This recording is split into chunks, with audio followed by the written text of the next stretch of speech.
If someone had told me a handful of tomato seedlings could ignite a neighborhood conflict, I would have laughed.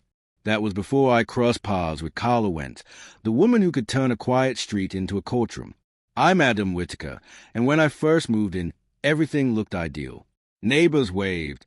Kids looped their bikes around the cul-de-sac. Each morning I stood at my back fence, misting the tomato starts I'd raised from seed. My students were tracking their growth for a plant biology unit, and I liked sending them updates. Peace held, until I heard stilettos ticking across my driveway. I turned.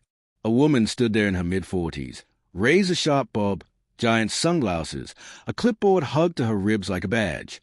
No hello, no smile, no introduction. She began snapping photos. My yard, my plants, me. Excuse me, can I help you? I asked, keeping it polite. She didn't look up. Mr. Whitaker, this area appears to violate Section 14B of the Maple Creek HOA Code. Non-conforming vegetation. I blinked. They're tomatoes. She lowered her shades just enough to pin me with the kind of look people reserve for verdicts already decided. Vegetable gardens aren't permitted in front or side yards visible from public property. This isn't a front yard, I said. It's my fenced backyard, and the garden is for educational purposes. She smirked. Rules apply evenly, Mr. Whitaker, even to teachers. Then she slid a neon yellow notice into my hand as if serving a warrant. The fine, $250. I stood there with the hose still running, watching her stride away like she'd just performed a holy duty. I remember thinking, this cannot be real. I'd seen kinder dynamics in terrarium ecosystems than in that exchange. That night I read the HOA handbook cover to cover. Guess what? Not a single line about vegetable gardens. Nowhere. It felt like she made it up on the spot. I figured I'd reason with her. Teaching requires it, and called the next morning. She answered on the first ring. Mr. Whitaker, I assume this concerns your violation. Yes, I said, steady as I could. I went through the handbook. No rule about tomatoes. She released a laugh I know too well from STAR meetings, the kind that says, I am smarter than you and I am about to prove it. Section 14B, paragraph 2, grants interpretive authority to the board. Non-harmonious landscaping falls within that scope. So harmonious now means not food? It means consistent with our community aesthetic. I wanted to ask whether that aesthetic included a peeling mailbox and the sun-bleached shrubs in her own yard, but I didn't. I hung up and hoped ignoring the nonsense would make it evaporate. Mistake number 2. A week later, another letter. The fine jumped to $600, and the tone darkened. Failure to comply may result in system adjustments to preserve neighborhood safety. System adjustments. The phrase crawled under my skin. That afternoon, my neighbor Walt Henson wandered over. 60s, retired plumber, weather crease face, calm voice that lands like a level on a board. He'd lived here since the first foundation got poured. You ticked off the Queen, he said. The Queen? I asked. Carla. Been running this HOA like a little fiefdom for 5 years. Cut power to a guy's pool once. Claimed it was an accident after he painted his house the wrong bays. I gave a thin laugh. Walt didn't. I'm serious, he said. Be careful. She's the sort who'd sugar a gas tank for parking too close to her curb. I thought he was being dramatic until I heard someone outside at midnight. Footsteps. I pulled the curtain tight to the side and saw her, Carla, gloved and crouched over the municipal water cover near my fence, flashlight in one hand, measuring something with the other. My heart thudded so hard I felt it in my ears. By the time I slipped outside, she was gone, only disturbed dirt left behind, like a ghost with a clipboard. That was enough. I hit the electronics store the next day, bought a small security kit, and mounted 2 cameras, one toward the front, one aimed at that utility box. 2 nights later, 11:43 p.m., the lens caught her again. Gloves, light, clipboard, methodical measurements, notes, a slim metal probe down the pipe, studying, not repairing. Watching the footage knotted my stomach. She had a plan. I just didn't know its shape. 3 days later I found out. A certified letter arrived, sealed like a court summons. If you continue to disregard community regulations, Maple Creek HOA will initiate system modifications to maintain compliance and safety. I called Walt. He read the letter, muttered, "She's crazy enough," then said, "System modifications, that's code for tampering. She did it before. Contractor sealed a water line until a homeowner caved." I was still skeptical, right up until Thursday morning when a low diesel rumble shook the windows. A cement truck idled at the end of our street. The driver flipped through paperwork, shrugged, and waited. My stomach dipped. I asked what he needed. He waved me off like he was expecting someone else. I should have canceled class and stayed. I didn't. By the time I returned that afternoon, heavy treads cut across the curb. The soil around my meter was freshly dug. I twisted the kitchen tap. Nothing. Bathroom. Nothing. Silence. Walt rushed over. Pale. "Adam, mine's out too." We crouched over the utility lid. Fine chalky dust rimmed the edges. Walt tapped it with his wrench. The dull thud told us everything. The line was packed with concrete.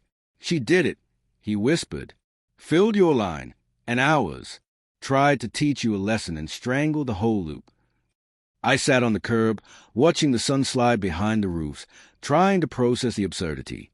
My students' tomatoes, had become ground zero for a man-made disaster. By sunset, half our side of the block had no water. People hauled cases from trunks. Toddlers cried. Pets panted on porches. And there she was, clipboard ready, going door to door, shaking her head with practiced empathy. "City pipe failure," she told them. "Aging infrastructure. Municipal neglect." The audacity could have powered the streetlights. I wanted to shout the truth and hold up my phone. But I knew one misstep, and she'd spin me into the villain. So I waited. That evening, an older neighbor 3 houses down, Rita, knocked with her 6-year-old grandson. The boy's cheeks were flushed. "Mr. Whitaker," she said gently, "we've got no water and is getting sick from the heat. Do you know what's going on?" Something in me shifted. Teacher, neighbor, plain human decency, all fused. Silence wasn't an option anymore. The next morning I got to work. Walt printed the bylaws. I organized my footage. By 6 o'clock, the whole block clustered outside, looking for answers. Parents clutched empty jugs. Kids sat on curbs with tired eyes. Sweat beaded everywhere. Carla arrived like she was opening a press conference. Hair perfect, crisp blouse, folder in hand. "Everyone, please," she said. "I've been in touch with the city. This appears to be a municipal problem. Our pipes are outdated." "No, Carla," I said. "It's not the city." She snapped her gaze to me. "Excuse me." "It's you." A ripple of gasps moved through the crowd. She lifted a paper like a prosecutor. "Mr. Whitaker has violated HOA landscaping rules for weeks. Unauthorized digging and planting may have damaged the system."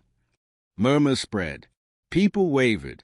I felt the narrative slipping again, until Walt stepped forward, holding a hand-drawn map. "Folks," he said, "solid as a beam.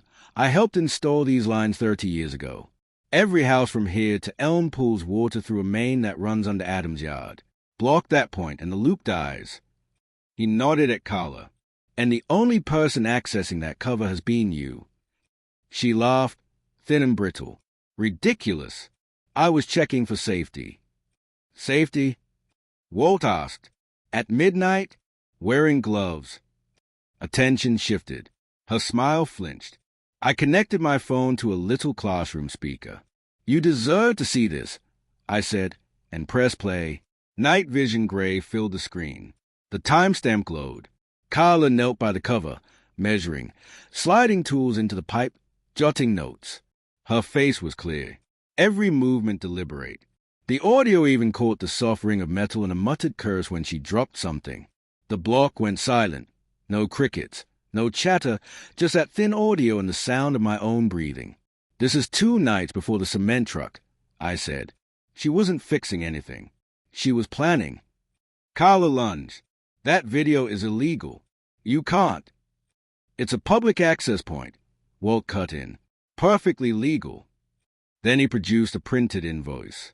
"Work order from an HOA vendor account," He said, "Paid to a local concrete service, electronically signed by Carla Wentz." The silence that followed wasn't calm.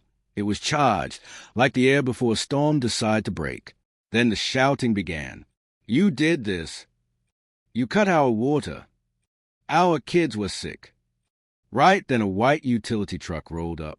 A man in a reflective vest stepped out, city emblem on his sleeve. "Derek Lang, Municipal Water," he said. "We've had calls all day.